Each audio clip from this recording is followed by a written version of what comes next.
Okay, now we're going to demonstrate lunging on a seasoned horse. Now the reason we would lunge a seasoned horse is to let them get their energy out or play before you get on. Normally, Rosie here, will get lunged before I get on her. Today she's a little more relaxed, she's calmed down, but I still want to demonstrate and show you why we would do this. This is Rosie. She is an 11-year-old Chicaner mare. She's a good girl. She does bridleless and performs all over the country. I just rode her in the 2010 Dover Classic final, and she actually won it. That was kind of exciting. I was kind of happy that happened. She was a really, really good girl. And today we're going to be demonstrating. She's going to be helping me demonstrate lunging a seasoned horse. So let's get started. Now, before we get started, I'm just going to hook her up, put the lunge line on, get the reins up, and show you what I like to do before I start lunging in order to prepare her for a safer situation. First, let's start with how I tie up the reins. And the reason I put up the reins is so that they don't go over her head and she doesn't step on them. Because once again, I want to provide the safest situation I can for her. So what I'm going to do is I'm going to take the reins and I put them over her head as I was going to get on her and ride her. And I take both the reins and I twist them around and around, kind of like this. And I can do that about 5 times. And then what I do is I take a double-sided clip that has 2 clips on each end, and I clip the reins, and then I clip it to the throat latch.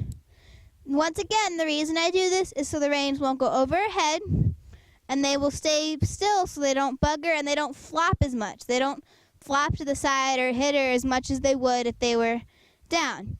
Also, if you don't have a double-sided clip, you can take the throat latch and put it through one of the reins, kind of like that, so it'll look similar to this if you don't have a double-sided clip. Next, what I will do is I will take my lunge line and I will take it and say I was going to lunge her to the left. I would take it and put it through the first bit on her left side, and then I will take it over her pole on the top of her bridle, and then I will take it and clip it on this bit. Take it, clip it on the other side, the right side of the bit, and make sure it's clipped and sturdy.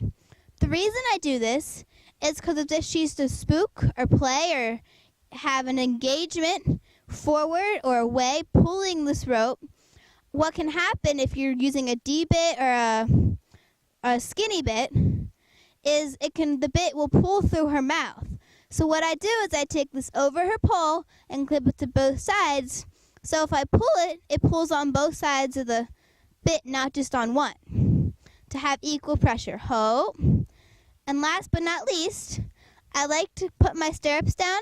Just gives them a little thing to spook at. It also keeps my saddle from rubbing. So I'll pull my stirrups down on each side.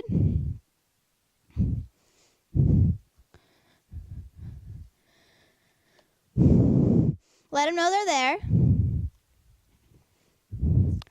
And those are the 3 main things I'm going to do before I start lunging. There's also one thing that you should check. You should check your girth, because you do not want the saddle to end up underneath your horse. So you can check your girth, make sure it's there. And also, before you start lunging, I recommend, if you just tightened your girth, to walk her a step or 2, because sometimes if they're young, if you're lunging a young horse under tack, they might be a little cold back, which is why you would lunge them. But so they don't leap forward as soon as you let them lunge, you might just want to walk them forward a step or 2. Just make sure they're okay with it. She's a seasoned horse, so she should be okay with that. Okay, so now I'm ready to start lunging.